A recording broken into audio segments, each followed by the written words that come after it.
Hello, everyone, and welcome to englishpod. My name is Marco. My name is Catherine, and today we're tackling a very difficult issue for many English learners. We're talking about taking things from other people and giving them back. That's right. So today we are going to talk about money, and we're going to lend money and borrow money. And we're going to talk more about this after we listen to the dialogue.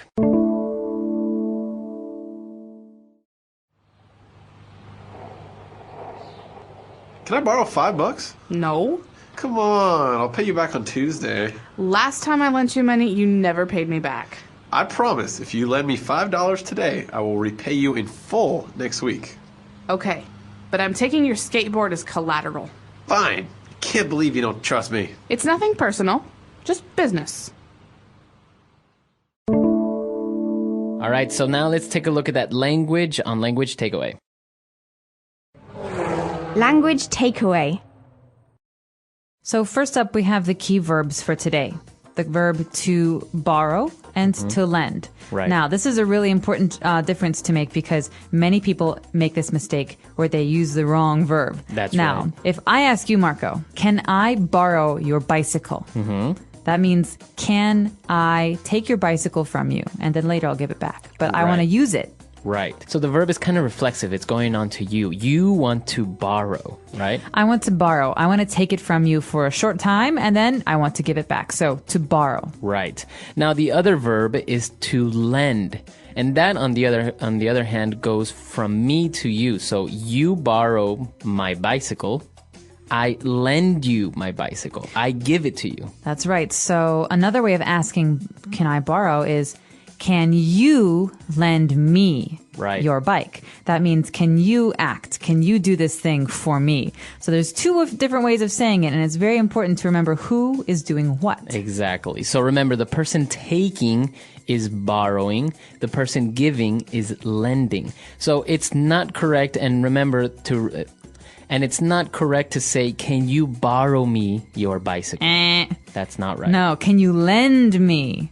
Like, Right. can you lend me a hand? Can you help me? Right. So remember this. To borrow is something I do. I want to borrow from you.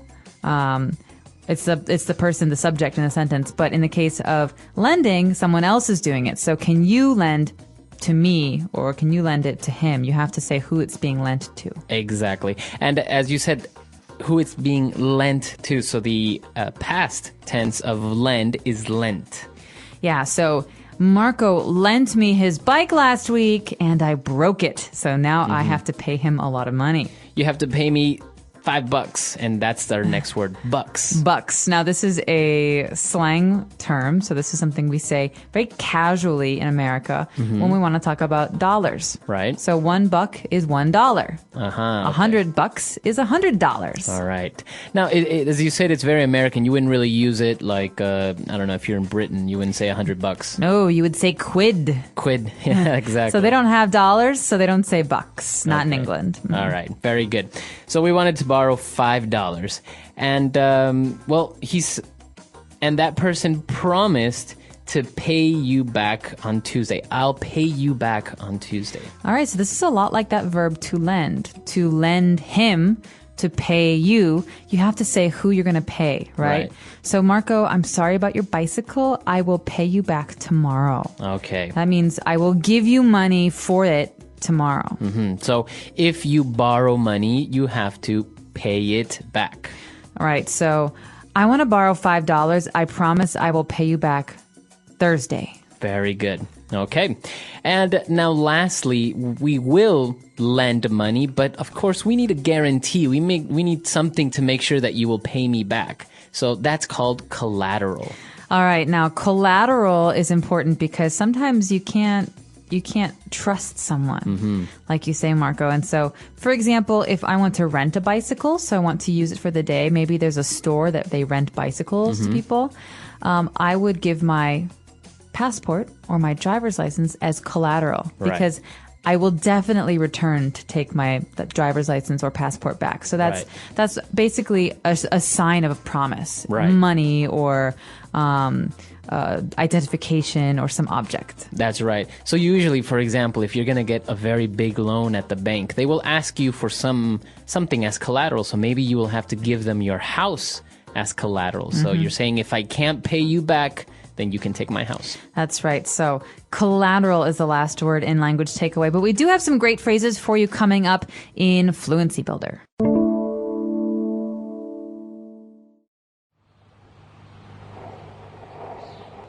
Can I borrow $5? No. Come on, I'll pay you back on Tuesday. Last time I lent you money, you never paid me back. I promise if you lend me $5 today, I will repay you in full next week. Okay, but I'm taking your skateboard as collateral. Fine. Can't believe you don't trust me. It's nothing personal, just business. All right, we're back. So let's take a look at these phrases on Fluency Builder. Fluency Builder. So, Marco, these are two friends talking, and the way they talk to each other is very casual, right? So we hear at the beginning, can I borrow $5? No. Come on. Right. So what is this come on? It's a persuasive phrase. It's one of those phrases where you're trying to convince or persuade people. And you can use it as an interjection in many situations. So, for example, here, come on, lend it to me. Lend me some money. I'll pay you back. You're trying to convince that Please. person. Yeah, exactly. But what about this situation? I'm running late. I have to go. And my friend, she's still sitting at her desk, maybe at work, and it's taking forever. I say, come on, let's go. Right. It's like, hurry up. Move it. All right. So it's a way of getting someone to do something. You want them to follow you. Exactly. And now talking about money again, the person promised to repay the money. He said, I'll pay you back on Tuesday. But then he also said, I will repay you in full next week. In full. Now, remember, this is important. I will repay you in full. That means I won't repay you a little bit and then a little bit later. I will repay you everything next week. Right, exactly. So if you have to pay or repay someone in full, you have to give them the entire amount, not just a part of it. That's right. In full. Full means everything. And the final phrase is the very last line of today's dialogue. It's nothing personal. It's just business. I think this is a common phrase that people use when maybe doing business with friends or people you know. You know, maybe you're asking for collateral and the guy's like, I can't believe you don't trust me. I'm your brother. And she's like, it's nothing personal. It's just business. It's a way to say, listen, this is not about you and me. This is about my rules. And when I give something to someone, I always ask for collateral. So it's just business. It's just my way of doing this. Exactly. So it's a good phrase to use if you're doing maybe business with a friend. And of course, maybe you're setting these rules and maybe your friend feels a little bit offended. You say, hey, it's nothing personal. It's just business. Nothing personal. So that's the last phrase. Let's take a listen to the dialogue again and we'll be right back.